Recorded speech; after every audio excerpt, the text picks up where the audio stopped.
abiotic components. Now see, biotic components of the ecosystem will be all the living things. Okay, all the living things, whether it is a plants, animals, even tiniest microorganisms. But abiotic component would be the non-living things. So sum total of that or an integrated system of that is called as an ecosystem. Clear? Okay. Hmm. Yeah. Can you quickly whip out your book and just tell me what are all the subheadings of the chapter? Oh, okay. I'll have to get my book. I didn't get it. Sure, sure. You get your book and just.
Um, 20.1 biotechnology. No, not biotechnology. Human influences on Oh wait. ecosystem. Okay, yeah. This is the wrong chapter.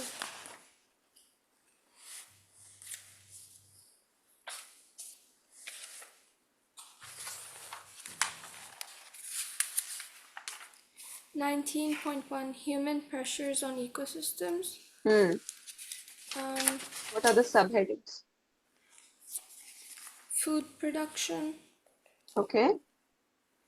Ag- um, agricultural machinery, agricultural chemicals, selective breeding, Okay.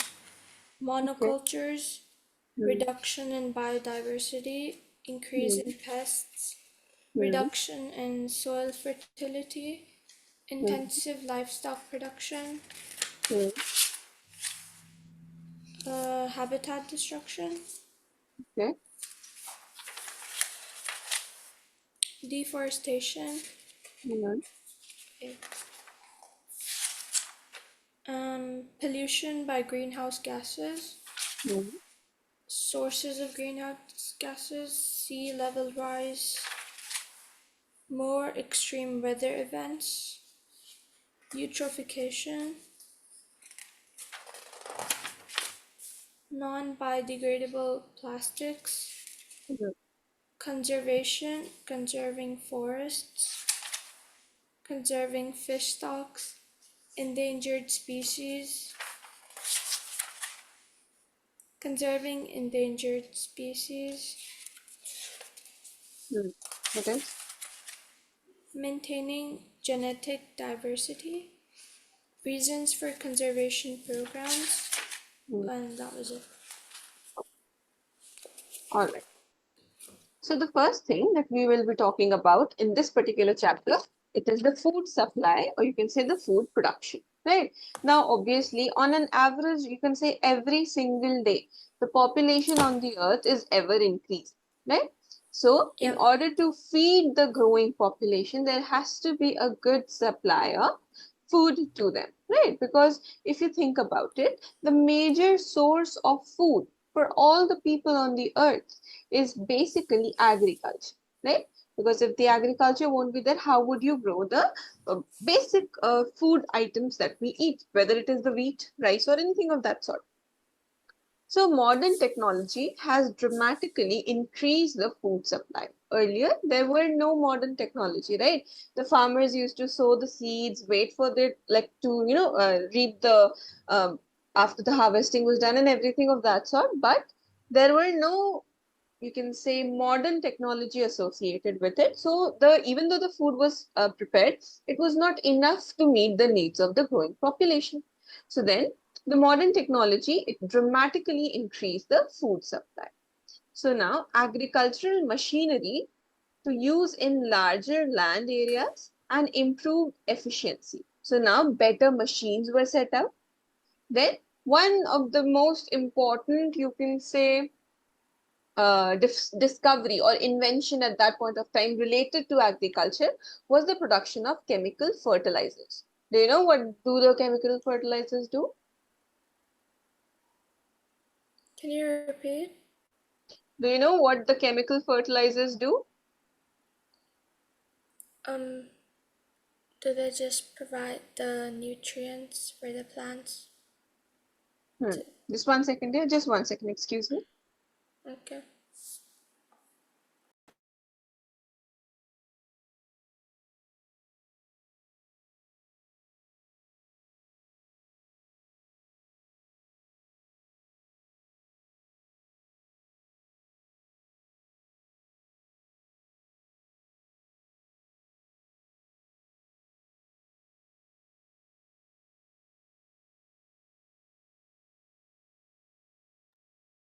Yeah. So as I was saying, chemical fertilizers, see, these are developed in industries. Okay. Because normally fertilizers, they have this very important role of providing the necessary nutrients to the plant, right? And since you cannot go to each plant and take care of their nutritional requirements, so you spray it in the form of fertilizers, right? And this improves the yield. Then you know that there are many crops that can be infected by certain insects, right? So to protect them from the insects, insecticides are used. Insecticides are insect killing compounds. So it improves the crop quality and also the yield of the crop. Then comes the herbicides. Now the herbicides, this is basically to reduce competition with weed. Do you understand what weed is?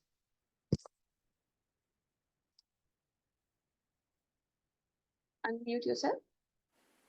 Yeah, What is it? like unwanted It plants, is I the guess. unwanted wild kind of plants. Okay. Yeah. They have this property of growing a lot. Like normal plants, like they grow at a normal pace, but the wild crops or the wheat, they grow, you can say, 10 times more than the normal crops that are out there. So to reduce that, because if imagine there is a tract of land on which the regular crops that you want to grow, that is growing, and at the same time the weed is also growing. Now the weed has this property of growing extremely a lot. So what will it do? It will grow a lot, cover the whole entire land and take up the nutrients that was actually supposed to be there for the plant that we are growing. So it will cause competition of it.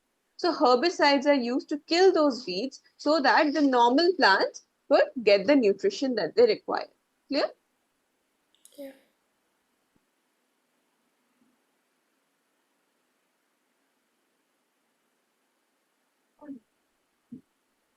Selective breeding to improve production by crop plants and livestock. Now, selective breeding. See, the word breeding comes along when there is, like, for example, if you want to develop a very superior plant. So, what you do, you take two plants that are superior.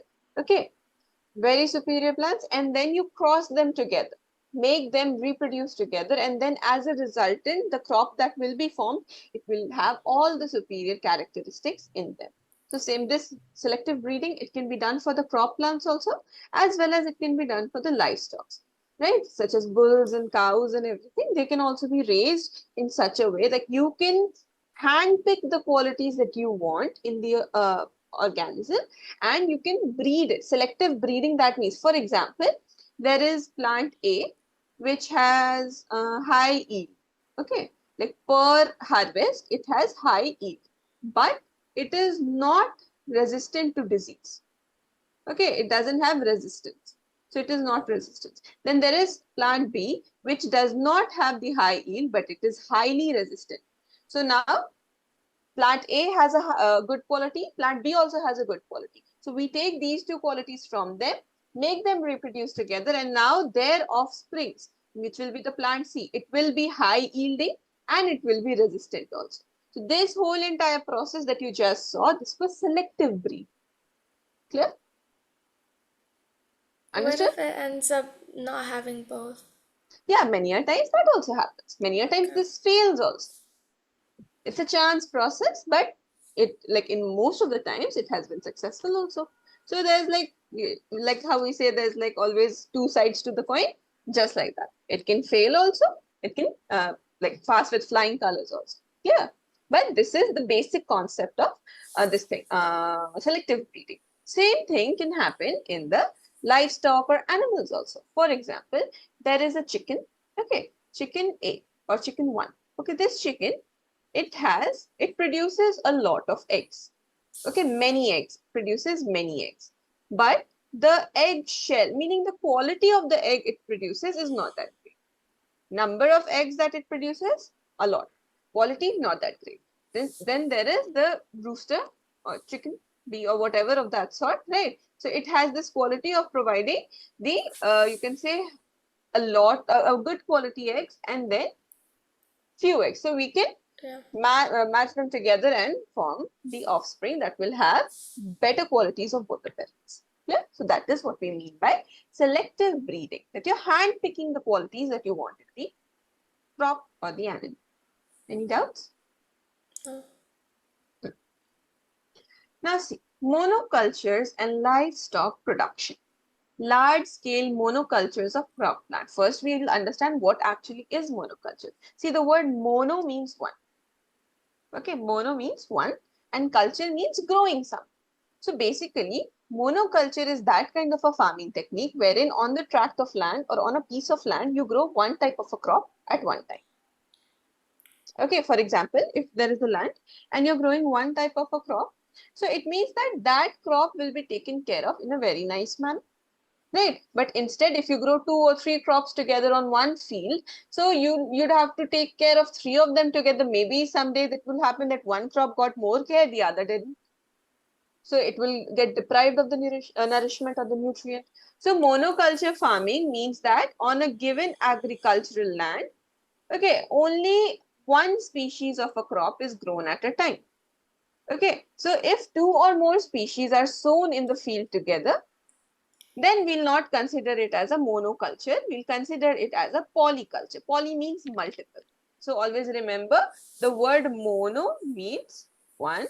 The word poly means multiple. Clear? Yeah.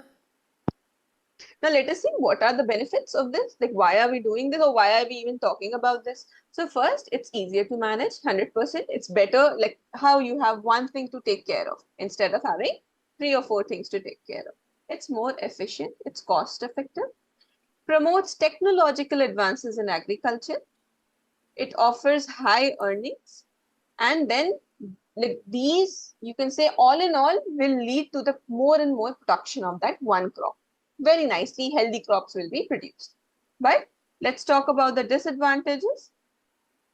So basically, it reduces diversity. You will not have a lot of variety, isn't it? If you're growing just one crop on a piece of land, you'll not have a lot of variety. So that is what happens. Diversity is reduced. Then increased pests. So if there is a particular pest or you can say any sort of infection that has to be caused in that particular plant, then it will infect the whole tract of land. It will not be subjective to one plant because all of it is the same. And then problems that are associated with insecticides. Now using too much insecticides will maybe kill the plants. So these are the certain disadvantages. Any doubts up until now? No. Oh. Now intensive livestock production. Now livestock is all those animals that you either raise for their like to get food products or to get certain products out of them. So livestock farming involves the rearing of animals for food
Yes, what happened, Alina?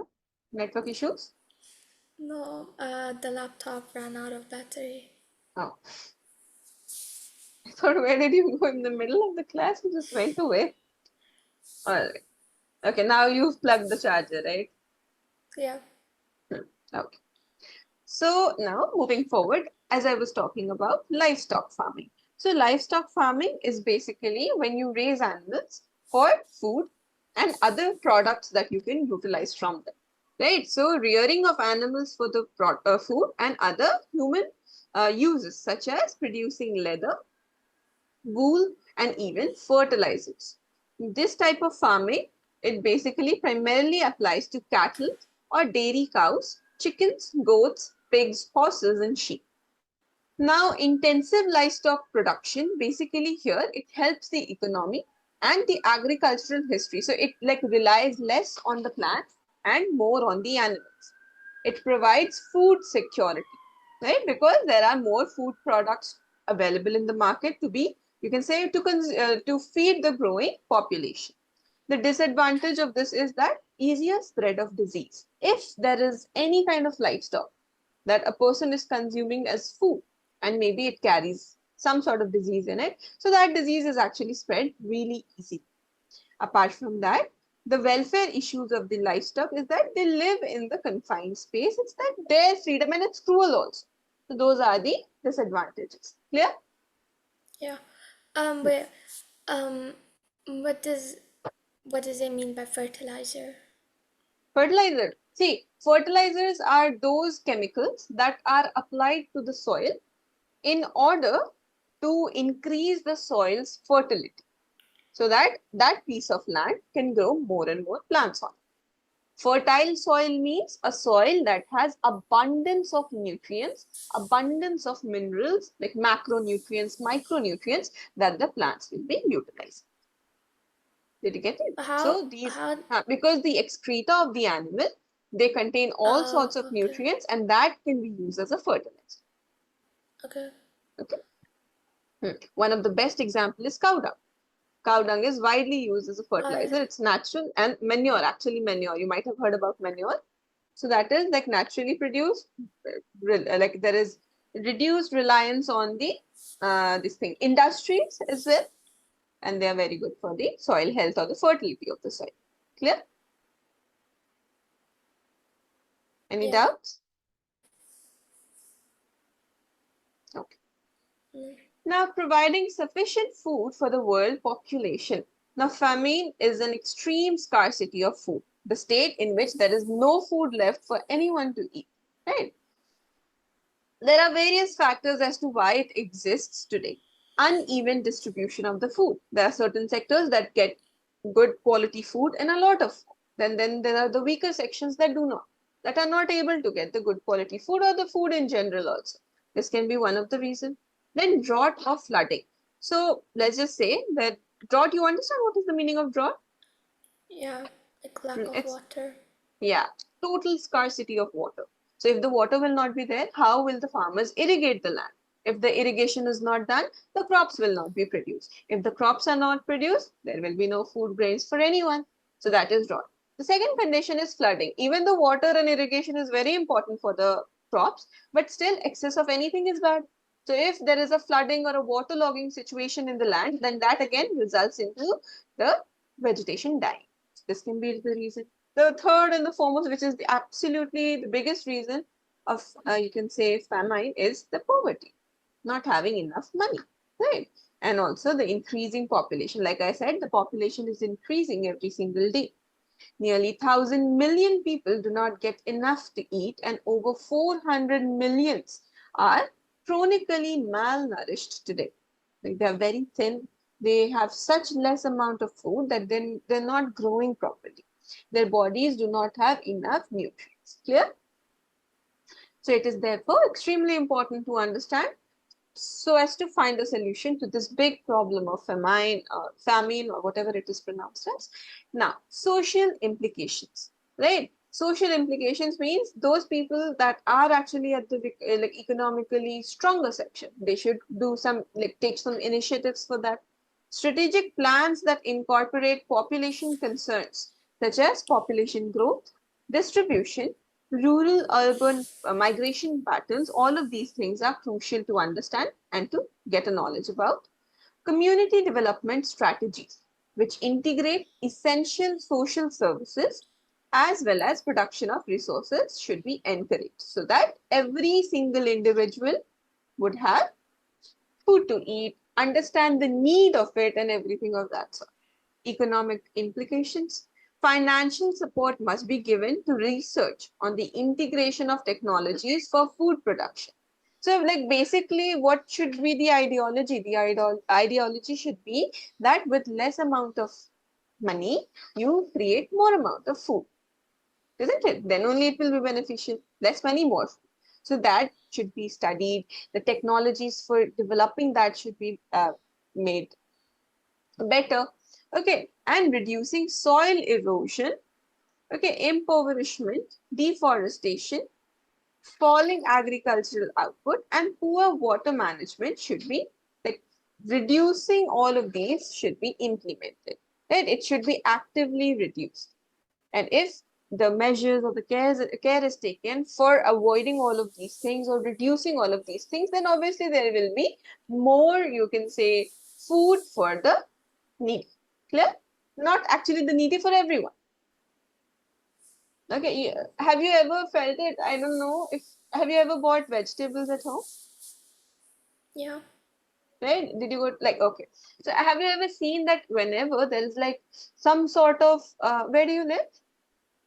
UAE. UAE. Okay. I don't know about there, but here in India, what happens is that, for example, if there is some sort of, you can say, disbalance in the agriculture for that period of time, let's just say that because of drought, because of not enough rainfall, the vegetation got destroyed. So for that particular time, the price of the already available goods in the market will rise up a lot. For example, tomatoes. There was this one time where tomatoes, prices of the tomatoes spiked up a lot. Why? Because the production was not enough. Getting my point? So all in Yeah. all, if we reduce the loss at the source, then this thing will also be altogether avoided. Got it? Yeah. Okay, then comes habitat destruction. Okay, habitat destruction. For example, if there is a person who's cutting a tree, he would think that, okay, I'm cutting a tree. What's such a big thing that I'm doing? But for him, that's the tree. For those arboreal organisms, meaning those organisms that live on the tree, for them, their whole entire habitat is lost, isn't it? The Yeah. whole entire, you can say, the photosynthesis unit of that area is lost, right? So animal habitat destruction is a big issue that exists today. Whilst habitats can be destroyed naturally with like the natural phenomena like tsunami, earthquakes, and all of that, that's like the act of God.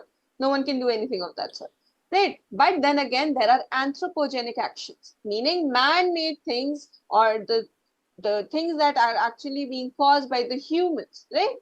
So a lot of it caused solely from human activities like increased area for food growth, livestock production, and housing. Now people want to cultivate more and more, right? They want to grow more and more food crops. For that, they clear the lands from the trees. They clear the trees off of the land so as to get the tract of land for the food production, right? Yeah. Hmm. Apart from that, the natural resources and the products we get from the trees, they are also taken. Because, like, for example, the trees, they can be used as timber, as firewood. They can be used to make furniture, right? So destroying the trees or cutting down the trees for the production of that, again, a cruel act leading to the animal habitat destruction, right? Other than that, there is marine pollution. Marine pollution is like, okay, we have set up a lot of factories and everything, and those factories, the effluents that come out of those factories, they are directly discharged into the water bodies, meaning the waste from those factories or industries, they're discharged into the water bodies. So now imagine it goes and it lays on top of the water body. Ultimately, the oxygen will not reach the organisms, or the harmful chemicals might reach the body of the marine or Isn't like aquatic isn't that organisms. eutrophication or something? Yeah, just one second here.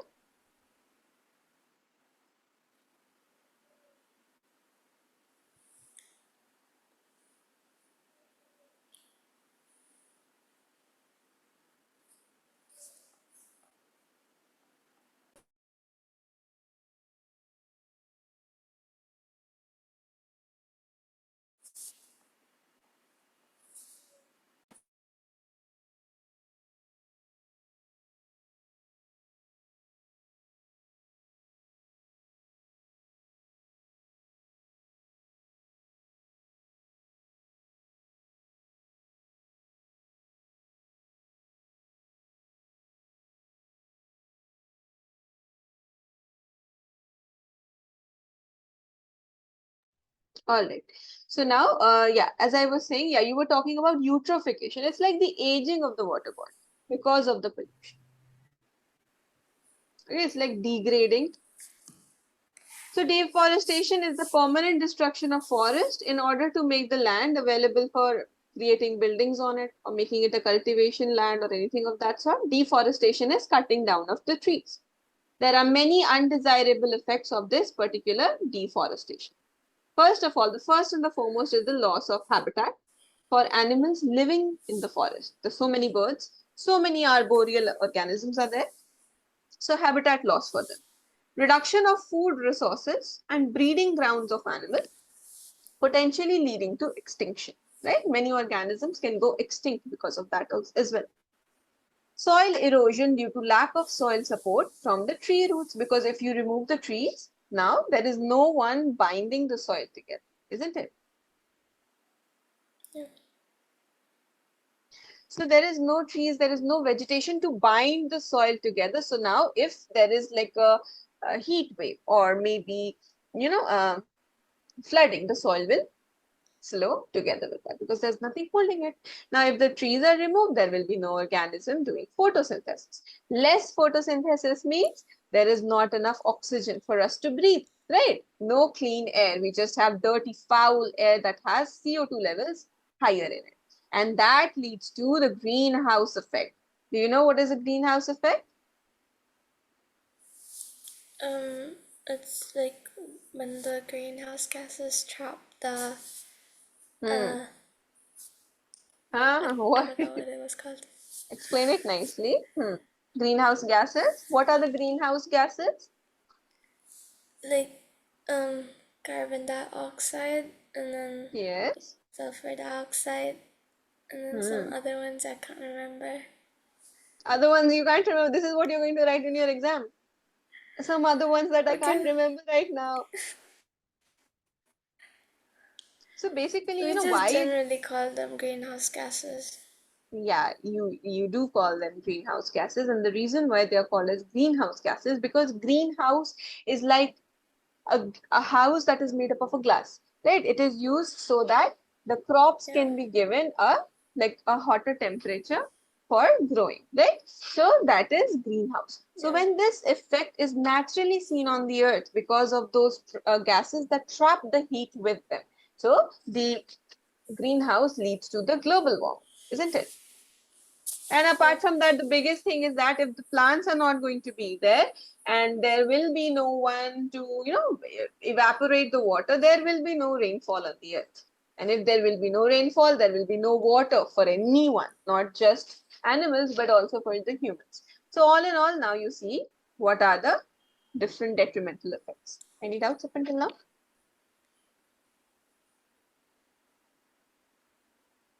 Okay.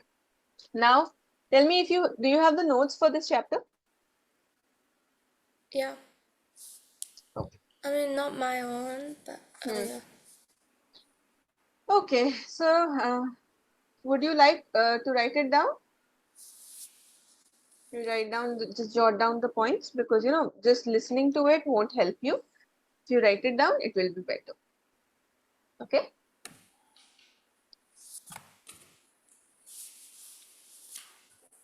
Okay. Other than this chapter, what other chapter did you tell me? It was biotechnology, right? Yeah. That you wanted to revise because this chapter is Yeah. easy peasy. I will complete it and then I will start the next one that you asked me to. Which one?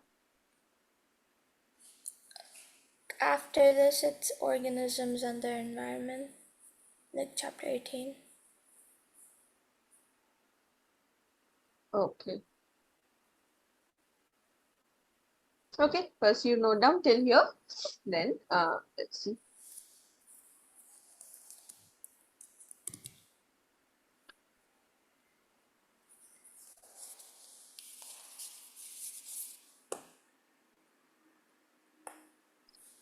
You take down your notes in your iPad. Yeah, I don't have a notebook right now. You don't use notebooks? I like in school, yeah. Okay.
Can you scroll down?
Can you scroll down?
Can you scroll down?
Can you scroll down?